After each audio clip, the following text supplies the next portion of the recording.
Olá a todos e sejam muito bem-vindos para um novo episódio da série Solved aqui no canal Malta. O meu nome é Joana e no vídeo de hoje vim falar sobre o caso de Luca Magnotta.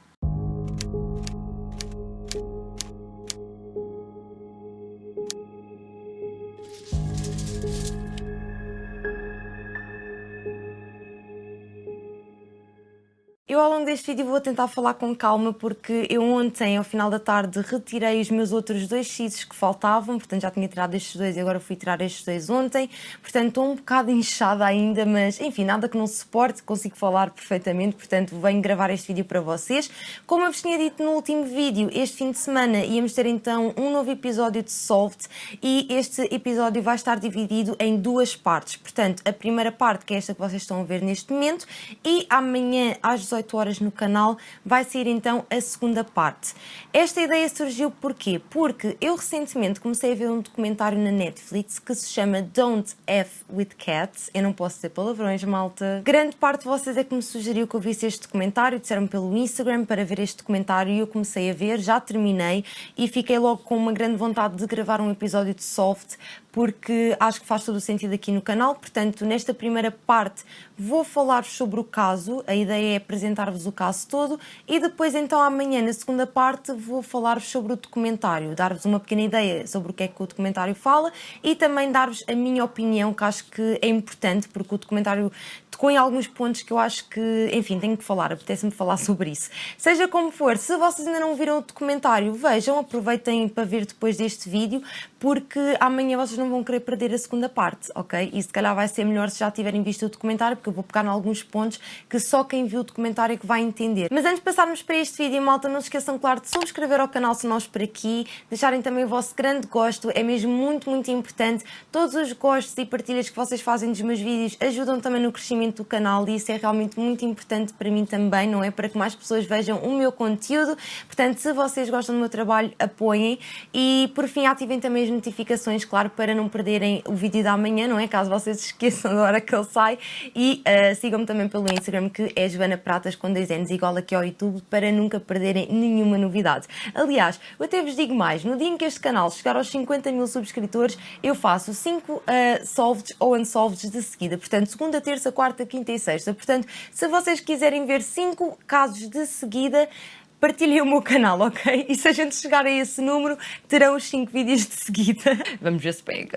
E agora sim, vamos então passar para o caso de hoje. Este é então Luca Rocco Magnotta e, como eu já vos tinha dito então, ele é conhecido por ser um serial killer. Luca Magnotta, na verdade, não era o seu nome verdadeiro, passou a ser porque, de facto, ele mudou o nome, mas ele, na verdade, chamava-se Eric Clinton Kirk Newman e nasceu a 24 de julho de 1982 em Scarborough, portanto, em Toronto, no Canadá. O Luca, desde pequeno que queria ser ator, ele quando era criança, ele era uma criança bastante introvertida, ele não falava muito com os seus colegas e grande parte dos colegas dele de escola diziam que ele era uma pessoa muito forgettable, como é que eu ia dizer isto? Uma pessoa muito fácil de se esquecer dela, estão a perceber o que eu queria dizer? E que isso não era algo realmente positivo porque ele desde pequenino que sempre quis ser alguém famoso e então ele à medida que foi crescendo, ele tentou realmente começar uma carreira de ator porque ele adorava filmes, era uma grande paixão que ele tinha, era filmes, ele tentou realmente seguir uma carreira de ator, no entanto sem grande sucesso, inclusive a mãe dele diz que foi nessa altura em que a carreira como ator não estava a correr bem que o Luca começou então a ser acompanhante de luxo e portanto nessa altura em que ele começou a ser acompanhante, ele também fez alguns filmes pornográficos. O Luca era uma pessoa que queria tanto ser famoso que quando percebeu que não ia ser através de uma carreira de ator que ele ia conseguir fazer isso, ele começou também a ser modelo e, portanto, ele colocava imensas fotografias na internet dele, não é? E também tentava participar em reality shows e, portanto, enfim, se vocês forem pesquisar na internet, eu depois vou deixar aí tudo na caixa de descrição, caso vocês tenham interesse, vou deixar aí alguns vídeos, porque existem vídeos dele em audições para reality shows. Um deles foi um reality show para atletas, acho eu, se não me engano, em que ele diz inclusive que era super bonito bonito e não sei o quê. E ele tentou também entrar para um programa que se chamava Slice Plastic Makes Perfect, que era basicamente um programa que tinha a ver também com cirurgias plásticas, e existem, enfim, vídeos de audição do Luca para esse programa, em que ele diz que já fez imensas cirurgias plásticas e tudo mais. Em 2005, o Luca foi condenado por fraude, isto porque na altura o Luca estava a andar com uma rapariga e ele basicamente roubou-lhe o cartão de crédito e gastou imenso dinheiro, tipo em coisas que, enfim, nem sei dizer no que, sinceramente, mas em vários itens. E na altura, inclusive, surgiu uma acusação por parte dela que dizia que ele tinha abusado dela. E inclusive existe aqui outro pormenor que eu também acho que é importante dizer, que é esta rapariga com quem o Lucas estava a andar era uma rapariga que, apesar de ser mais velha, ela tinha uma mentalidade de 10 anos, mais ou menos. Portanto, era uma pessoa que mentalmente tinha um problema, não é? Tinha uma condição mental e, portanto, ele aproveitou-se disso.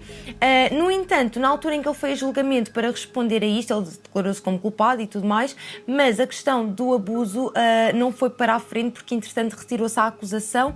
Não sei bem o porquê, muito honestamente, mas inclusive eu vi um documentário sobre isto e um senhor que na altura, eu já não me recordo se era o juiz ou se era um dos advogados, mas ele tinha dito que se na altura realmente tivesse levado isso para a frente, portanto a acusação do abuso, que seria tudo bastante diferente, não é? Porque o Luca já seria conhecido por isso, percebem o que eu estou a querer dizer no sistema? Pronto, basicamente é isso. Seja como for, ele foi dado como culpado relativamente à acusação de fraude e, portanto, ele foi condenado a 9 meses de prisão com liberdade condicional e, portanto, foi isso que aconteceu. E foi então um ano mais tarde, portanto, em 2006, que o Luca Magnora mudou o seu nome para Luca Magnora. Mas voltando aqui um bocadinho atrás, como eu já vos tinha dito, o Luca era uma pessoa bastante introvertida quando era criança, sempre quis ser famoso por alguma razão, inicialmente com a questão dos filmes, né? Portanto ele queria ser ator, mas realmente não teve grande sucesso, e ao longo dos anos o Magnora criou vários perfis falsos na internet e agora vou explicar isto um bocadinho melhor. Basicamente, se vocês pesquisassem o nome do Luca Magnora na internet, ia aparecer imensa coisa, ia aparecer fóruns de discussão, iria aparecer imensas fotos, enfim, malta, imensa coisa, sabem? Mas na verdade tudo isso eram coisas falsas, eram coisas criadas por ele na internet. Portanto, ele queria tanto ser famoso que ele criou imensas contas falsas. Portanto, ele tinha imensas contas que eram dele, mas todas as contas tinham nomes diferentes e acabavam por comentar várias coisas sobre ele, do género: o Luca Magnora é tão bonito, ou então, sei lá, uau, quem me dera ser como ele. Estão a perceber? Pronto, ele basicamente criou a sua própria imagem na internet. Atualmente isso também acontece, né? Mas hoje em dia as pessoas pagam seguidores. Antigamente não, antigamente tinha de se criar vários perfis falsos porque ainda não existiam essas aplicações, mas pronto, agora foi uma piada aqui um bocadinho à parte, vamos avançar. Inclusive, e isto é bastante interessante, em 2007 surgiu um rumor na internet de que o Luca Magnora estava a namorar com a Karla Homolka. E eu não sei se vocês se recordam de quem é a Karla Homolka, mas se vocês já me seguem há algum tempo, vocês certamente devem se recordar daquele vídeo que eu fiz sobre Barbie and Ken Killers, que era, portanto, um vídeo que eu fiz sobre 2 serial killers, que era, portanto, a Karla Homolka e o Paul Bernardo. É um caso, enfim, horrível, mas um caso muito interessante. Eu vou deixar aí na caixa de descrição para quem ainda não viu. E então, como vocês sabem, a Karla Homolka é daqueles nomes que no Canadá uma pessoa não pode dizer em voz alta, porque as pessoas ficam tipo... Estão a ver? Porque, não sei se vocês têm noção, mas o Canadá é um país bastante seguro e, portanto, os serial killers Karla Homolka e Paul Bernardo é tipo a assombração do Canadá. E em 2007 surgiu então um rumor de que a Karla Homolka e o Luca Magnora estavam a namorar. Inclusive, o Luca foi entrevistado por um jornalista do jornal Sun que lhe perguntou se realmente ele conhecia a Karla Homolka e ele disse que não, que isso era tudo mentira, que estavam a estragar a imagem dele, que não sabe de onde é que foram buscar essa ideia. No fundo, ele estava a negar todas essas acusações de que ele conhecia a Karla Homolka. No entanto, mais tarde veio-se então a descobrir que, na verdade, quem inventou esse rumor na internet foi o próprio Luca Magnora. Portanto, foi ele que inventou essa história e depois foi entrevistado e disse que isso era mentira. Portanto, aqui existe claramente já um sinal de que o Luca fazia estas coisas para ter atenção e, no fundo, ter uma fama que na realidade não existia. E só para vocês terem realmente a dimensão disto da internet e do Luca Magnora, existem pelo menos 70 páginas de Facebook criadas por ele e pelo menos 20 websites também com nomes diferentes, mas tudo sobre ele. Ele inclusive criava páginas de fãs que era ele que criava, sabem? Não era mais ninguém. Portanto, isto só para vocês terem realmente uma noção um bocadinho de como é que ele era e realmente o desejo que ele tinha pela fama. Vou agora então começar a contar-vos como é que tudo isto começou, não é? Portanto, como é que o mundo conheceu o Luca Magnora. Portanto, vou contar-vos isto de uma perspectiva de investigação e não tanto de uma perspectiva cronológica, por assim dizer, porque eu estou a dizer isto porque para quem já viu o documentário, se calhar conhece isto por uma ordem diferente, mas eu vou começar por esta ordem porque para mim faz mais sentido e também porque mais à frente vou aprofundar melhor toda a outra questão. E se calhar vocês não estão a perceber o que é que eu estou a querer dizer agora, mas já vão perceber. Portanto, tudo começou então no dia 25 de maio de 2012, quando foi publicado um vídeo na internet com uma duração de 11 minutos e que tinha o título de One Lunatic, One Ice Pick, que em português significa, portanto, um lunático e um picador de gelo. E aviso desde já que se vocês são pessoas sensíveis, tapem os ouvidos nesta parte porque vou descrever o vídeo. Não vou descrever ao pormenor, mas vou dar uma ideia geral do que é que este vídeo era. E, portanto, este vídeo, como eu já vos disse, tinha uma duração, portanto, de 11 minutos e neste vídeo era possível ver-se um homem nu atado na cama que estava a ser constantemente esfaqueado com um picador de gelo e também com uma faca de cozinha. Ao longo do vídeo foi também possível ver que este homem foi completamente desmembrado e para além disto tudo existia um cão que também aparecia neste vídeo e ao longo do vídeo vê-se, portanto, o assassino a cortar partes da carne da vítima e a dar ao cão, já para não falar também que na realidade este vídeo era bem maior do que 11 minutos, só que esta foi, portanto, a versão que ficou online para qualquer pessoa ver, mas mais tarde a polícia veio dizer que o vídeo era maior do que isso e que na verdade existiu também atos de necrofilia e de canibalismo por parte do assassino. Ao longo do vídeo estava a passar uma música que se chama True Faith, que é da banda New Order, e para além disto era também possível ver-se que em cima da cama estava um póster do filme Casablanca. Logo no dia seguinte, portanto no dia 26 de maio, houve um advogado que na verdade foi à polícia do Canadá e que disse que tinha encontrado este vídeo e na altura a polícia não fez absolutamente nada porque achavam que o vídeo era falso. Para além deste advogado, houve também outras pessoas que fizeram queixa, mas mais uma vez a polícia achava que o vídeo era falso e portanto não fizeram absolutamente nada relativamente a isto. No entanto, tudo mudou no dia 29 de maio de 2012, quando o Partido Conservador do Canadá recebeu uma encomenda e dentro dessa encomenda estava, portanto, um pé esquerdo. Mais tarde, houve uma outra encomenda que foi encontrada nos Correios do Canadá e esta encomenda era destinada ao Partido Liberal.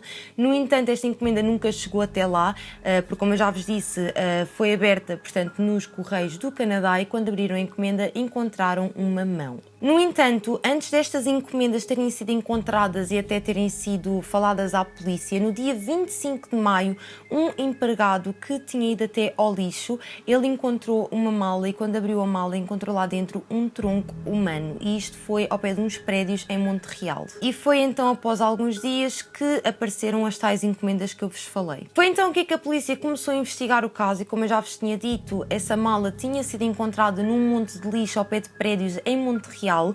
E então quando a polícia foi até à área, eles estiveram lá, portanto, a vasculhar o lixo todo, a ver se encontravam alguma coisa e eles encontraram imensas coisas, encontraram objetos afiados, encontraram vários pósteres, só que eles na altura não sabiam bem se isso pertencia ao suspeito ou não sabiam se aquilo fazia parte ou não. Inclusive no documentário a polícia até disse que muitas das coisas que eles encontraram no lixo eles até achavam ser da vítima e não do suspeito, mas mais tarde veio-se a descobrir que de facto pertenciam ao suspeito e não à vítima. E foi então quando eles descobriram que um apartamento num desses prédios pertencia ao Luca Magnora, eles foram então ver o prédio, foram então ver o apartamento e eles quando quando entraram no apartamento, o apartamento estava completamente vazio, a única coisa que tinha lá era, portanto, o colchão, e apesar de parecer tudo aparentemente limpo, na verdade não estava, não é? Porque eles depois com as ultravioletas conseguem ver tudo, não é? E eles encontraram imenso sangue na casa de banho, no colchão, e portanto tudo indica que a vítima foi assassinada no colchão, e é uma coisa que na verdade até se sabe devido ao vídeo, não é? E para além disto tudo, eles encontraram também uma frase escrita a vermelho numa parede dentro do armário, e esta frase dizia então o seguinte: se não gostas do reflexo, não olhes ao espelho, não quero saber. Foi então a 30 de maio de 2012 que realmente se confirmou que aquelas partes de corpo que foram encontradas pertenciam, portanto, à vítima, que se chamava John Lee. E também já estava mais do que claro que o principal suspeito neste caso era, portanto, o Luca Magnora. No entanto, o Luca tinha fugido e ninguém sabia onde é que ele estava. O John Lee nasceu a 30 de dezembro de 1978 e era um estudante internacional em Engenharia e Ciência de Computadores na Universidade de Concórdia. Portanto, ele veio de propósito para o Canadá para estudar.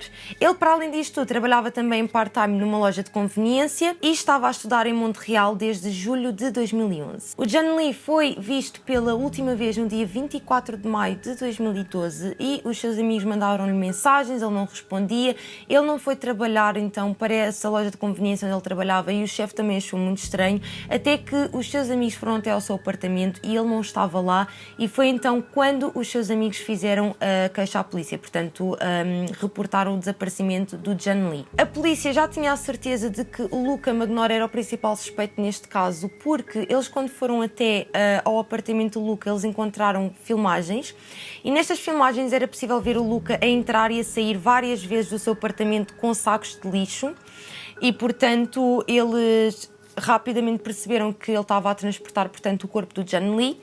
E para além disto, eles encontraram também um vídeo bastante interessante, que foi, portanto, o vídeo em que ele e o John Lee entraram os dois juntos no prédio. Portanto, o John Lee entrou de livre vontade com o Luca Magnora na sua casa. E então, isto tem história, como é óbvio, é isso que eu vou explicar agora muito rapidamente. Portanto, pelo que se sabe, o Luca Magnora e o John Lee conheceram-se num site de encontros. Tanto quanto se sabe, o John Lee e o Luca Magnora conheceram-se então online, e portanto existem essas filmagens de eles entrarem juntos no prédio do Luca Magnora, porque de facto eles estavam a ter, portanto, um encontro.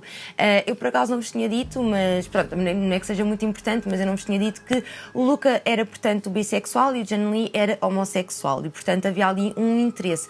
No entanto, obviamente que o John Lee não sabia que o Luca era um psicopata. Este caso, muito rapidamente, ganhou uma dimensão gigante, porque ninguém fazia a mínima ideia de onde é que estava o Luca Magnora, e foi então no dia 31 de maio de 2012 que a Interpol lançou um alerta vermelho e disse inclusive que se alguém o encontrasse, que o mantivesse preso, para que depois então se fizesse uma extradição para o Canadá. A polícia descobriu que o Magnora tinha, portanto, um voo marcado de Montreal para Paris. No entanto, quando a polícia chegou a Paris já era tarde demais, porque o Luca já tinha fugido novamente. Isto porque na altura o sinal do telemóvel do Magnora foi localizado num hotel, portanto, em Paris, e na altura quando a polícia chegou ele já não estava lá. A única coisa que encontraram lá foram sacos para vomitar e revistas pornográficas, portanto já não havia qualquer tipo de sinal do Luca. A polícia conseguiu descobrir alguns dos contactos que o Luca tinha em Paris. No entanto, um dos homens nem sequer sabia que ele era procurado, e a outra pessoa disse simplesmente que ele se foi embora. E passado então alguns dias, o Luca Magnora foi para a Alemanha de autocarro, portanto para Berlim. E foi então no dia 4 de junho de 2012 que o Magnora foi preso pelas autoridades numa loja de conveniência. Na altura, o Luca entrou nesta loja e pediu ao senhor se poderia usar a internet, porque eles tinham lá, portanto, vários computadores com a internet, e o senhor disse que sim. E o senhor reparou que o Luca Magnora estava, portanto, no computador a ver fotografias de si próprio no site da Interpol, e ele ficou naquela dúvida se seria ele ou não, mas como não quis correr riscos, ele ligou então para a polícia, e foi então quando a polícia entrou na loja e prendeu o Luca Magnora. E existem filmagens disto, na verdade, por causa das câmaras de segurança da loja. Eu vou deixar-vos também tudo na caixa de descrição, caso vocês queiram ver.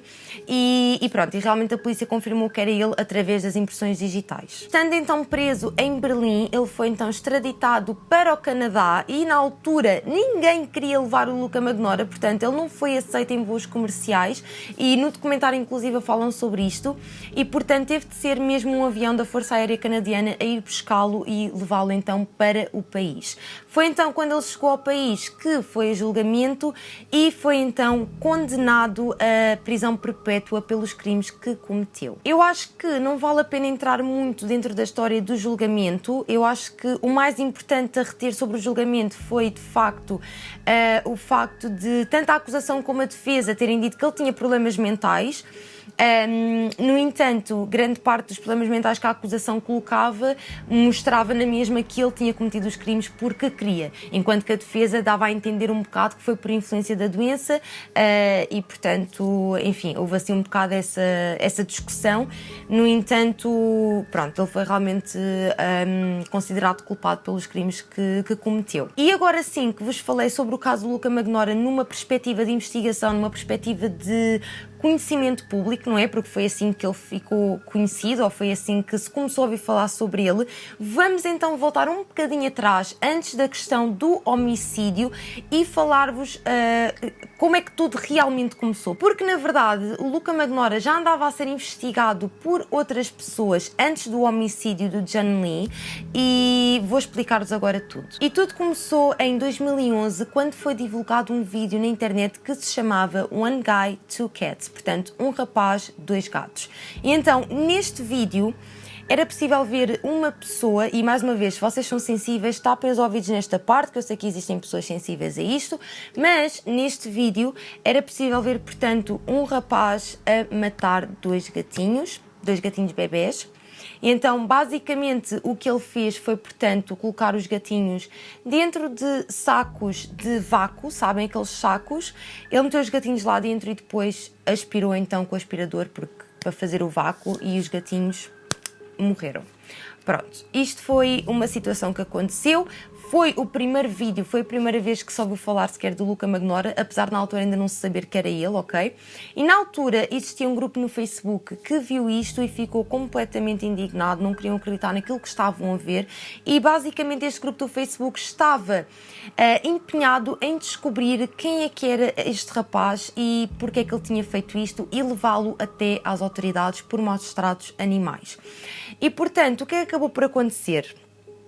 Começou a acontecer que este grupo estava a ficar cada vez mais próximo de descobrir quem é que era o Luca Magnora e à medida que iam investigando mais, iam descobrindo mais coisas, não é? E de vez em quando iam recebendo também algumas dicas. Mas ao longo da investigação houve várias alturas em que a investigação parava porque de facto não existia mais informação, mas de repente a informação aparecia novamente, porque passado algum tempo a pessoa voltou a colocar outro vídeo e este segundo vídeo era portanto ele com um bebê gatinho e o bebê gatinho estava num pau e ele pôs esse pau na banheira e o gatinho afogou-se.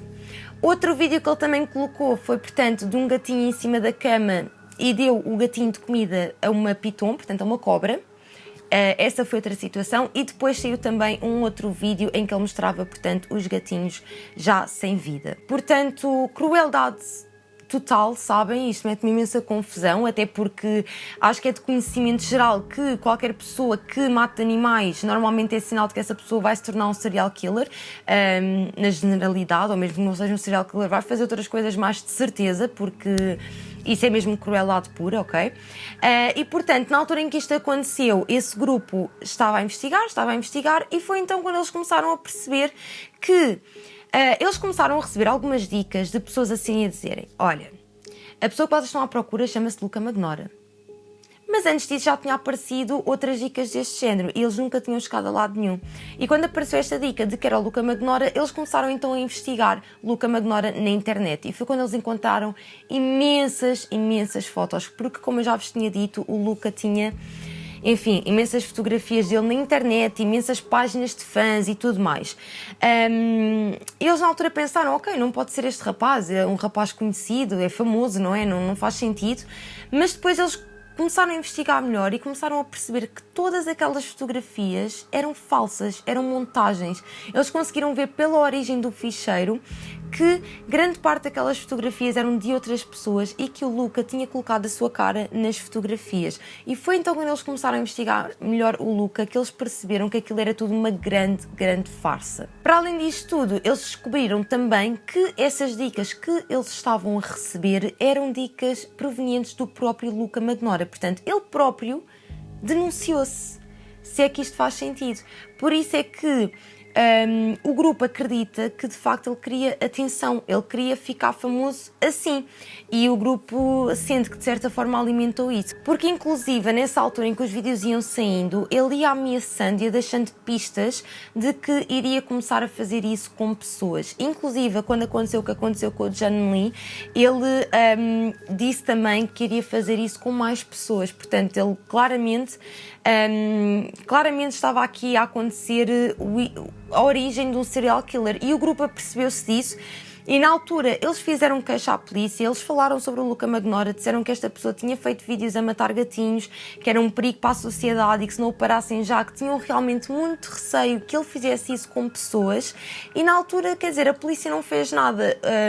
Também, de certa forma, compreende-se e não se compreende, não é? Mas de certa forma compreende-se porque de facto não existia muito em que eles pudessem pegar, sabem?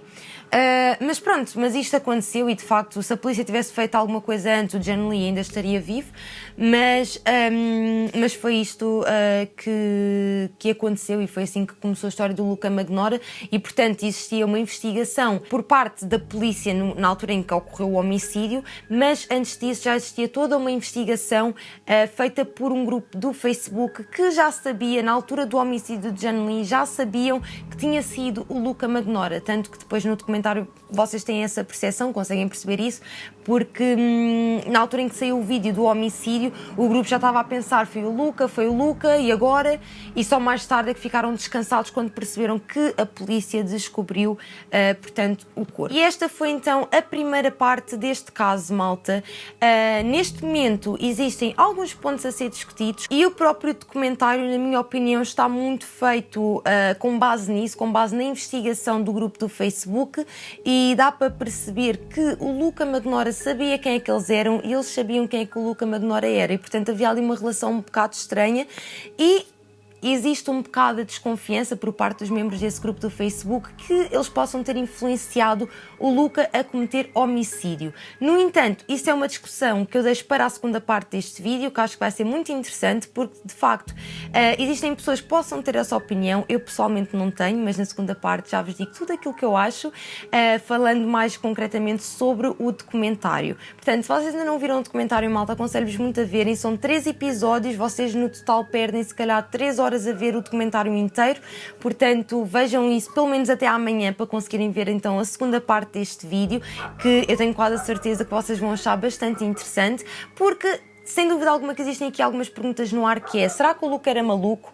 Será que ele estava a planear isto há muito tempo? Será que ele começou a matar porque de facto sentiu incentivo por parte do grupo do Facebook, porque sentia que lhe estavam a dar atenção? Não sei, vamos falar sobre isso então na segunda parte deste caso. Volto então a lembrar-vos para que subscrevam ao canal se nós por aqui, malta, que deixem o vosso grande gosto se estão a gostar deste episódio especial, não é, de Solved, que eu estou a fazer de 2 partes. Ativem também as notificações para que amanhã não percam o vídeo que vai sair às 18 horas, que é, portanto, a segunda parte deste caso. E por fim, sigam-me também pelo Instagram para não perderem nenhuma novidade, que é Joana Pratas com 2 N's, igual aqui ao YouTube. E é isso, pessoal, um grande beijinho para quem está a assistir e vemos então aqui amanhã às 18 horas para continuarmos a discutir este caso.